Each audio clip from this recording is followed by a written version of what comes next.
അമ്മ ഇദ്യോ മോനെ?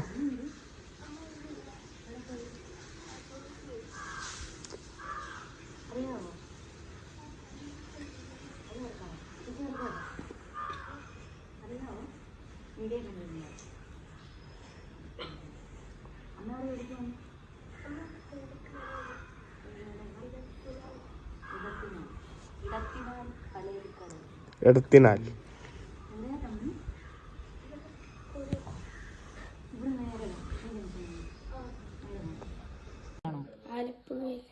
വീട്. അമ്മ വീട്ടിൽ എല്ലാവരും ഉണ്ടോ?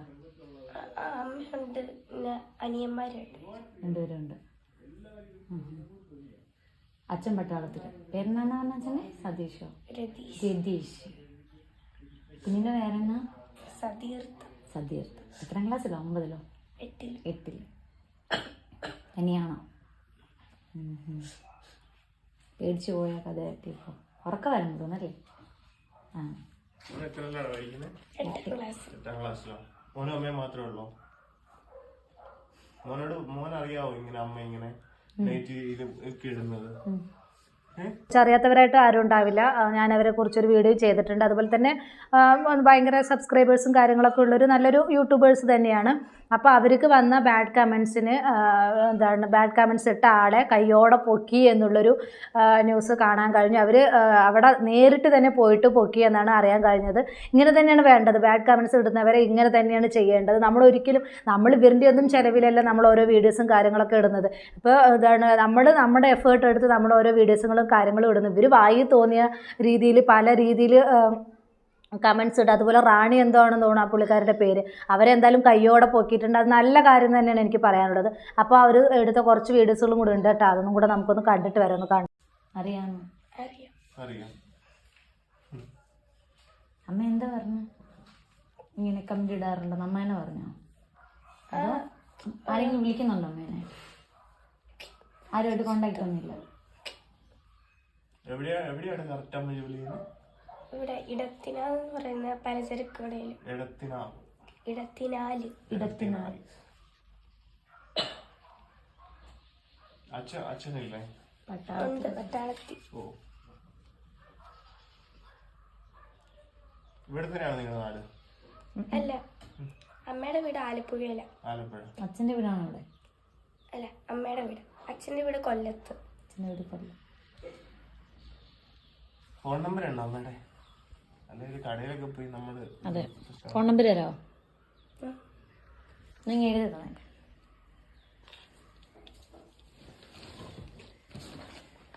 മോനെ കാണിക്കത്തൊന്നും ഇല്ല കേട്ടോ വീഡിയോക്കകത്ത്. മോൻ പേടിക്കൊന്നും വേണ്ട കേട്ടോ. മോന്റെ അമ്മയുടെ അത്ര വൃത്തിയായിട്ട് ആൾക്കാരല്ല. കാര്യമെല്ലാം പറഞ്ഞു.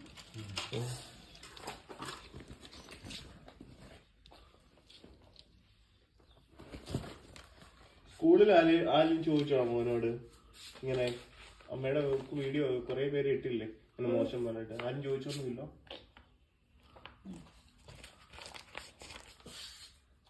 അമ്മേനെ പറഞ്ഞാണോ ഇങ്ങനെ വീഡിയോ കമന്റ് ഇട്ട കാര്യം? അമ്മയെ കാണാൻ പറ്റിയിട്ടില്ല. മോളുടെ അടുത്തുനിന്ന് നമ്പറും കാര്യങ്ങളൊക്കെ വാങ്ങിച്ചിട്ടുണ്ട് അവർ. എന്തിനാ ഇങ്ങനെയുള്ള ബാഡ് കമൻറ്റ്സ് ഇടുന്നത്? ഇടുമ്പോഴാണ് ഇവർ ഈ ഒരു യൂട്യൂബേഴ്സിന് മാത്രമല്ല പല യൂട്യൂബേഴ്സിനും ഇതുപോലെ ബാഡ് കമൻറ്റ്സ് ഇവർ ഇടാറുണ്ട് എന്നാണ് അറിയാൻ കഴിഞ്ഞത്. ഒരുപാട് അവരെ ദ്രോഹിക്കുന്ന രീതിയിലുള്ള കമൻറ്റ്സുകളൊക്കെ കാര്യങ്ങളൊക്കെ ഇട്ടിട്ട് ഇങ്ങനെ വേദനിപ്പിക്കുന്നത്. എന്തിനിങ്ങനെ ഇത്രയും നെഗറ്റീവ് മക്കളൊക്കെ ഉള്ളതിൽ പെൺമക്കളാണ്. ഇങ്ങനെ മറ്റുള്ളവരെ വേദനിപ്പിക്കുന്ന രീതിയിലുള്ള കമൻറ്റ്സ് ഒക്കെ ഇട്ടിട്ട് ഇങ്ങനെ അവരെ ദ്രോഹിക്കുന്നതെന്നാണ് മനസ്സിലാവാത്തത്. ഇങ്ങനെ വന്ന് അവർ വിചാരിക്കുന്നുണ്ടാകും ഇങ്ങനെ കമൻറ്റ്സ് ഇടുന്ന സമയത്ത് ആരും തേടി വരില്ല, നമ്മളിങ്ങനെ കമൻറ്റ്സ് ഇട്ടാൽ മതി, നമ്മളെ ഒന്നും ആരും ഇതായി വരില്ല എന്നുള്ളൊരു അതൊക്കെ അവരുടെ ഒരു വെറും ചിന്താഗതി മാത്രമാണ്. എന്തായാലും അവർ കുറച്ച് വീഡിയോസും കൂടെ അവർ പറയുന്ന കുറച്ച് കാര്യങ്ങളും കൂടെ ഉണ്ട്. അതും കൂടെ നമുക്കൊന്ന് കേട്ടിട്ട് വരാം. കേട്ട് നോക്കൂ. ഒരു തള്ളിന്റെ ആശാട്ടിയാണ്. പുതിയ കാർ 4 കാറുണ്ട്. 5ാമത്തെ കാർ ഇടണം, അതിന് ബുക്ക് ചെയ്തേക്കും. 2ാമത്തെ ഒരു ഭർത്താവാണെന്നാണ് അറിയാൻ പറ്റിയത്. അപ്പം അതെവിടെ അയൽവക്കത്ത് ആരോടും മിണ്ടത്തില്ല. ഇവിടെ ആരും അങ്ങോട്ടും ഇങ്ങോട്ടും ഇതൊന്നുമില്ല. ആകെ 3 കൂട്ടർ വാടകയ്ക്ക് താമസിക്കുന്നു. അതിനകത്തൊരു ചെറിയൊരു വീട്, ഒരു റൂമും ഒരു അടുക്കള. അതിനകത്ത് കുഞ്ഞ് കിടന്ന് ഉറങ്ങുവാണ്. ഒരു കൊച്ച്, ഒരു പെൺകുട്ടി. ആ കൊച്ചിനെല്ലാം അറിയാം. അമ്മയുടെ അടുത്ത് ആ കൊച്ച് അമ്മയുടെ അടുത്ത് അപേക്ഷിച്ചിട്ടുണ്ട് പലതവണ.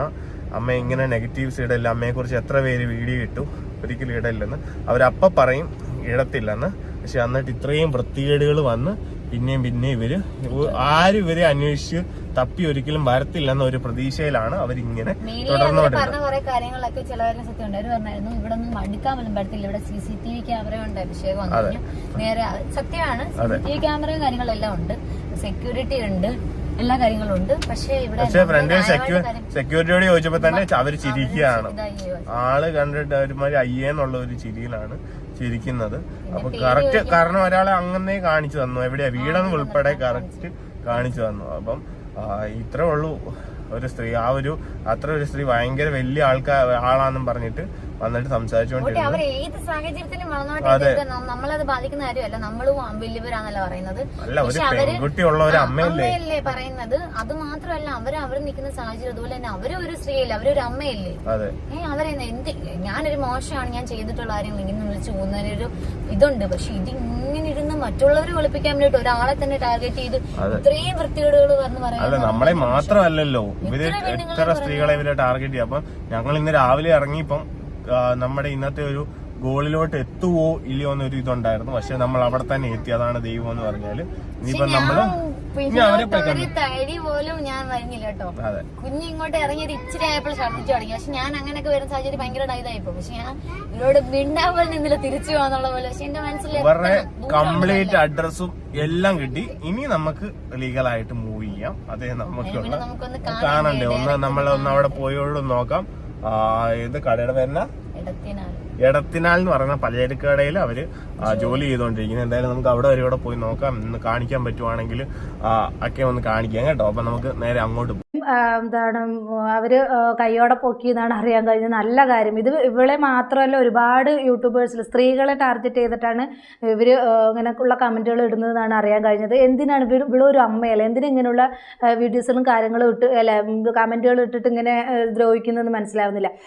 ഇങ്ങനെ പറഞ്ഞതുകൊണ്ട് ഇവർക്കൊക്കെ എന്ത് സുഖമാണ് കിട്ടുന്നത്. എന്തായാലും അവരെ പോലീസ് പിടിച്ചു എന്നാണ് അറിയാൻ കഴിഞ്ഞത്. എന്തായാലും ഇത് നല്ലൊരു കാര്യം തന്നെ. ഇത്രയ്ക്ക് മാത്രം നെകളിപ്പ് പാടില്ല. ഓരോരുത്തരും ടാർഗറ്റ് ചെയ്ത് ഓരോരുത്തർ വീഡിയോ ഇടുന്നതിൻ്റെ താഴെ പോയിട്ട് ഇങ്ങനെയുള്ള കമൻറ്റുകൾ ഇടുന്നതിന് ഇത് ഇങ്ങനെ തന്നെ ഇവർക്ക് കൊടുക്കണം. ഒരുപാട് പേര് ഇവർക്കെതിരെ പ്രതികരിച്ചിട്ടുണ്ട്. അപ്പോഴൊന്നും അവർ നേരിട്ട് പോയി കണ്ടിട്ടില്ല തോന്നുന്നു. അപ്പോൾ ഇപ്പോഴാണ് ഇവർ പോയി VR ലവ് എന്നുള്ള അവർ പോയി നേരിട്ട് പിടിച്ച് കംപ്ലൈൻറ്റ് കൊടുത്തു. എന്തായാലും പോലീസ് പിടിച്ചിട്ടുണ്ടെന്ന് പറഞ്ഞു. അപ്പോൾ എന്തായാലും കുറച്ച് ദൃശ്യങ്ങളും കൂടെ ഉണ്ട്, നമുക്ക് അതും കൂടെ ഒന്ന് കണ്ടിട്ട് വരട്ടോ. ഒന്ന് കണ്ടു നോക്കൂ.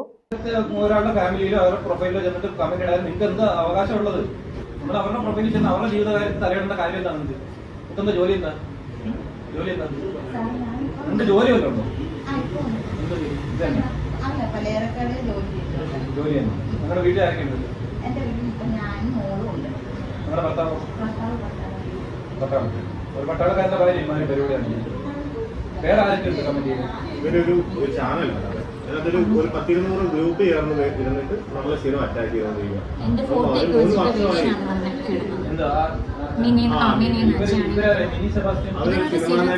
സിനിമയിൽ അഭിനയിച്ചിട്ടുണ്ട്, 2-3 സിനിമയിൽ അഭിനയിച്ചിട്ടുണ്ട്.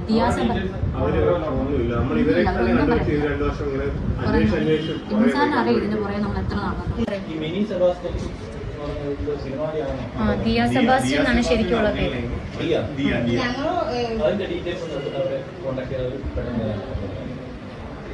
അവരുടെ പേര് ദിയായാണ്, മീൻ കാണുന്നല്ലാതെ എനിക്ക് വേറെ കാര്യമൊന്നും അറിയില്ല. നിങ്ങൾക്ക് അറിയാവുന്ന കാര്യങ്ങളൊക്കെ നിങ്ങൾ എഴുതിയിടുന്നുണ്ടോ? അവർ ഒരു തരത്തിലും ഇതാവാനുള്ള അതല്ല, പിന്നെയും തർക്കിക്കാനും ഇതാവാനൊക്കെ നോക്കുന്നത്. ഉളുപ്പില്ലാതെയാണ് ഓരോ കമൻറ്റുകളും കാര്യങ്ങളും കമൻറ്റ് ഇടണം. അതിന് എന്താണ് ബാക്കി തായും ഇതൊക്കെ കൂട്ടിയിട്ടുള്ള ആ ഒരു രീതിയിലുള്ള കമൻറ്റുകൾ ഇടുന്ന സമയത്താണ് ഇങ്ങനെയുള്ള പ്രശ്നങ്ങൾ വരുന്നത്. നിങ്ങൾക്ക് എന്ത് അഭിപ്രായം പറയാനുള്ള സ്വാതന്ത്ര്യമുണ്ട്, പക്ഷെ അത് മാന്യമായിട്ടുള്ള രീതിയിലുള്ള അഭിപ്രായങ്ങൾ പറയുക. അല്ലാതെ ഒരാളെ ഭയങ്കര വൾഗറായിട്ടുള്ള രീതിയിൽ കമൻസുകളും കാര്യങ്ങളും ഇടുന്ന സമയത്ത് ഇതുപോലെ എല്ലാവരും മിണ്ടാതിരിക്കില്ല. പൊക്കേണ്ടവർ പൊക്കുക തന്നെ ചെയ്യും. പിന്നെ കടന്നിട്ട് മൂങ്ങിയിട്ടും ഇതായിട്ടൊന്നും യാതൊരു കാര്യമില്ല. നമ്മൾ മക്കളെ വളർത്തുന്നുണ്ടെന്നുള്ളൊരു ചിന്തയോടുകൂടി മുന്നോട്ട് പോവുക. അങ്ങനെ അല്ലാതിരിക്കുന്ന സമയത്ത് ഇതുപോലുള്ള കാര്യങ്ങളൊക്കെ അനുഭവിക്കേണ്ടി വരും.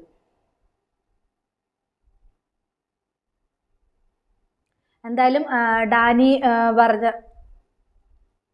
അതുപോലെ തന്നെ വേറൊരു യൂട്യൂബറും കൂടെ അവരെ കുറിച്ച് കുറച്ച് കാര്യങ്ങൾ പറയുന്നുണ്ട്. അപ്പോൾ അതും കൂടെ നമുക്കൊന്ന് കണ്ടിട്ട് വരാട്ടോ. ഒന്ന് കണ്ടു നോക്കൂ. എൻ്റെ ഒരു ഫ്രണ്ടിന് അവളെ കല്യാണം കഴിഞ്ഞിട്ട് 1 month ആയിട്ട് പ്രഗ്നന്റ് ആയി. അപ്പൊ അതിനെക്കുറിച്ച് നെഗറ്റീവായിട്ട് ആൾക്കാർ സംസാരിക്കുന്നതിനെ കുറിച്ച് ഞാനൊരു വീഡിയോ ഇട്ട് കേട്ടോ. അപ്പൊ അതിന് താഴെ ഒരു റാണി പി സദാശിവൻ 7445 കേട്ടോ. അപ്പം ആ പുള്ളിക്കാരി ഒരു കമന്റ് ഇട്ടു. അത് ഞാൻ കംപ്ലീറ്റ് വായിക്കാം കേട്ടോ. അങ്ങനെയൊക്കെ ആളുകൾ എന്തുകൊണ്ട് പറഞ്ഞു എന്ന് വെച്ചാൽ കരുതിയാൽ 2 മാസമെങ്കിലും കഴിഞ്ഞില്ലെങ്കിൽ പെൺകുട്ടി പരിശുദ്ധി അവിടെ ചോദ്യം ചെയ്യപ്പെടുകയാണ്. അതിപ്പോഴത്തെ കുറച്ച് മാന്യതികളായ പെണ്ണുങ്ങളുണ്ട്. വിവാഹത്തിന് മുമ്പ് ഗർഭം ഉണ്ടാക്കിയിട്ട് ചെല്ലുന്ന ടീമുകൾ, വിവാഹം കഴിക്കാതെ തന്നെ ഗർഭം ഉണ്ടാക്കിയിട്ട് ചെല്ലുന്ന ടീമുകളുണ്ട്. പക്ഷേ അത് അവർക്കൊരു നാണക്കേടായിട്ടൊന്നും തോന്നത്തില്ല. കാരണം അന്തസ്സോ അഭിമാനമോ ഉള്ളവർക്കല്ലേ അതൊക്കെ ഉണ്ടാവൂ. പക്ഷേ അത്യാവശ്യം അന്തസ്സായി ജീവിക്കുന്നവർക്ക് അതൊരു മാനക്കേടായി തോന്നും. പിന്നെ ഭർത്താക്കന്മാരെ അടിമകളാക്കി നിർത്തിയിരിക്കുന്ന പെണ്ണുങ്ങളും വീട്ടിലൊന്നും ചെയ്യേണ്ട പെണ്ണുങ്ങൾക്കും ഇപ്പോൾ വേണമെങ്കിലും ഗർഭം ഉണ്ടാക്കിക്കൊണ്ട് നടക്കുന്നതിന് ഒരു പ്രശ്നവുമില്ല. പക്ഷെ അന്തസ്സായി ജോലിക്കും വേലയ്ക്കും ഒക്കെ പോയി ജീവിക്കുന്ന ആളുകളെ സംബന്ധിച്ചിടത്തോളം നല്ലൊരു പ്ലാനിങ് വേണ്ടി വരുന്നു. അതാണ് അതിനകത്ത് വ്യത്യാസം. വീട്ടുകാർ ഉണ്ടാക്കി വെച്ച കാശുകൊണ്ട് ജീവിക്കുന്ന സ്ത്രീകൾക്ക് പ്രശ്നമില്ല. എന്നാൽ സ്വന്തമായി ജോലി ചെയ്യുന്ന സ്ത്രീകൾക്ക് പല പ്രശ്നങ്ങളും ഉണ്ട്. പിന്നെ ഗർഭം ഉണ്ടാക്കുക മാത്രമല്ലല്ലോ ലോകത്തെ ഏറ്റവും വലിയ കാര്യം എന്ന കാര്യവും ഓർക്കുന്നത് നല്ലതാണ്. ഒരു കൊച്ചിനെയും കെട്ടിപ്പിടിച്ചുകൊണ്ട് വീട്ടിൽ കയറി ഇരിക്കുന്നതല്ല ജീവിതത്തിലെ എല്ലാ ലക്ഷ്യവും നേടിയെടുക്കേണ്ട ആളുകളെ സംബന്ധിച്ചിടത്തോളം വലിയ കാര്യം. ചുമ്മാതെ വല്ലവരോടും ഇരുന്ന് കുഴിഞ്ഞ് ജീവിക്കുന്നവരെ ഒക്കെ പറഞ്ഞിട്ട് അവർക്ക് മനസ്സിലാവുന്നില്ല എന്ന് കരുതി അടുക്കും ചിട്ടയുമായി ജീവിക്കുന്നവർക്ക് അത് പറയാതിരിക്കുവാനും പറ്റില്ല. എന്ന് വെച്ചാൽ എന്താണ് ചേച്ചി ഉദ്ദേശിച്ചത്? ഇങ്ങനെ 1 മാസം കഴിഞ്ഞ് പ്രഗ്നന്റ് ആയാൽ അത് പാതിവൃത്യം അതല്ലേ? അതിന് പതിവ്രത അല്ല, അവള് വേറെ കൊച്ചിനെ നേരത്തെ ഉണ്ടാക്കിക്കൊണ്ടാണ് വന്നത് എന്നാണ് ചേച്ചി പറയുന്നത്. എല്ലാം വേണം, പക്ഷെ എല്ലാത്തിനും ഒരു പരിധി വെക്കണം. അതില്ലാത്തത് കൊണ്ട് ഇപ്പോൾ ആത്മഹത്യ കൂടിക്കൊണ്ടിരിക്കുകയാണ് എന്ന് പറഞ്ഞ കുറെ ചേച്ചി കുറെ പറഞ്ഞേക്കുന്നത്. നല്ല രീതിയിൽ ജീവിച്ച സ്ത്രീകളുണ്ട്. എന്നാൽ ഒരു കുട്ടിയാകുമ്പോഴേ അതിനെ താങ്ങി പിടിച്ചോണ്ട് ഭയങ്കര പറച്ചിലുകള എന്തവാ 2 ഒലക്കയുടെ മൂട്. ചേച്ചി ഫുള്ള് സ്പെല്ലിംഗ് മിസ്റ്റേക്ക് ആണ് കേട്ടോ. മൂട് അറിയാവുന്നത് ജീവിതത്തെ പറ്റി യാതൊരു ധാരണയും ഇല്ലാത്തവർക്ക് ഇങ്ങനെ നുണയും കൊതിയും പറഞ്ഞിരിക്കാം. എന്റെ പൊന്നു ചേച്ചി, ഞാൻ ബിടെക് ഗ്രാജുവേറ്റ് ആയിട്ടുള്ള ഒരു പെൺകുട്ടിയാണ്. ഞാൻ ജോലിക്ക് പോയിരുന്നു. കല്യാണം കഴിഞ്ഞിട്ട് ഞാൻ പ്രഗ്നന്റ് ആയപ്പോൾ എനിക്ക് ജോലി വേണ്ട എന്ന് വെക്കേണ്ടി വന്നു. പിന്നെ എനിക്ക് ജോലിയെക്കാട്ടി ഇമ്പോർട്ടൻസ് എൻ്റെ കുഞ്ഞ് തന്നെയാണ്. അത് പലർക്കും പ്രിഫറൻസ് മാറായിരിക്കാം. അത് പലരുടെയും സാമ്പത്തികമായിട്ട് ബന്ധപ്പെട്ടോ അങ്ങനെയൊക്കെ ആണ്. പക്ഷെ ഇവിടെ ചേച്ചി, ഞാൻ ജോലിയെക്കുറിച്ചും കൂലിയെക്കുറിച്ചും അന്തസ്സിനെ കുറിച്ചും ഒന്നുമല്ല ഞാൻ പറഞ്ഞത്. എൻ്റെ ഒരു ഫ്രണ്ടിന് ഉണ്ടായ ഒരു അനുഭവത്തെക്കുറിച്ചാണ്. അത് തെറ്റാണെന്ന് വിവരവും വിദ്യാഭ്യാസവും ഉള്ള ഏതൊരാൾക്കും, അത്രയും വിവരവും വിദ്യാഭ്യാസവും വേണ്ട, ഒരു മാനുഷിക പരിഗണന ഒരു ജീവിക്ക് കൊടുക്കുന്ന എല്ലാവർക്കും മനസ്സിലാവും. പിന്നെ ചേച്ചിക്ക് ഇതൊന്നും ഇല്ലെന്ന് എനിക്ക് നല്ല വൃത്തിയാവണം മനസ്സിലായി. പിന്നെ ചേച്ചി ഇട്ടേക്കുന്ന വേറെ കുറെ കമന്റുകളുണ്ട്. ഇതിന് എനിക്ക് നല്ല മറുപടി എനിക്ക് പറയാൻ അറിഞ്ഞൂടാത്തൊന്നും അല്ല ചേച്ചി.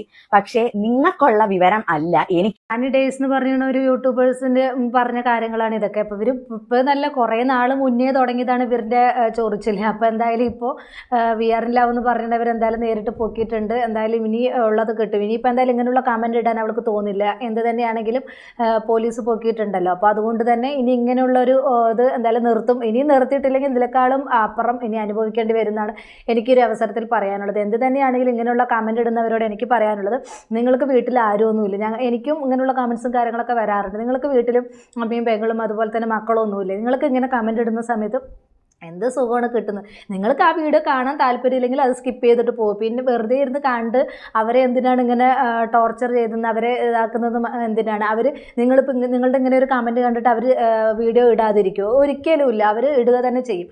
എന്തായാലും ഇങ്ങനെ ഒരു യൂട്യൂബിലോട്ട് വരുന്നവർ കുറച്ച് ധൈര്യം ഇല്ലാത്തവരൊക്കെ പാതി വഴിയിൽ ഉപേക്ഷിച്ച് പോകും. പക്ഷേ കുറച്ച് ധൈര്യം സപ്പോർട്ടൊക്കെ ഉള്ളവർ ഒരിക്കലും നിർത്തി പോവില്ല. അവർ വീഡിയോസ് ഇട്ടുകൊണ്ടേയിരിക്കും. പ്രതികരിക്കുന്നവർ ഇതുപോലെ പ്രതികരിക്കും. അത് അവസാനം പൊക്കേണ്ടവർ പൊക്കും. പിന്നെ കിടന്നിട്ട് നെഞ്ചത്തിട്ട് അടിച്ച് കരഞ്ഞിട്ട് യാതൊരു കാര്യമില്ല. അപ്പം ഇങ്ങനെയുള്ള ഇടുന്നവരോട് എനിക്ക് പറയാനുള്ളത്, ഇനിയെങ്കിലും ഇത് നിർത്തുക. നിങ്ങൾക്ക് കാണാൻ പറ്റുന്നതാണെങ്കിൽ കാണുക, ഇല്ലെങ്കിൽ കാണാതിരിക്കുക. കാണാതിരിക്കാനുള്ള പല ഓപ്ഷൻസും യൂട്യൂബിലുണ്ട്. അപ്പോൾ അത്രയേ ഉള്ളൂ എനിക്ക് പറയാൻ.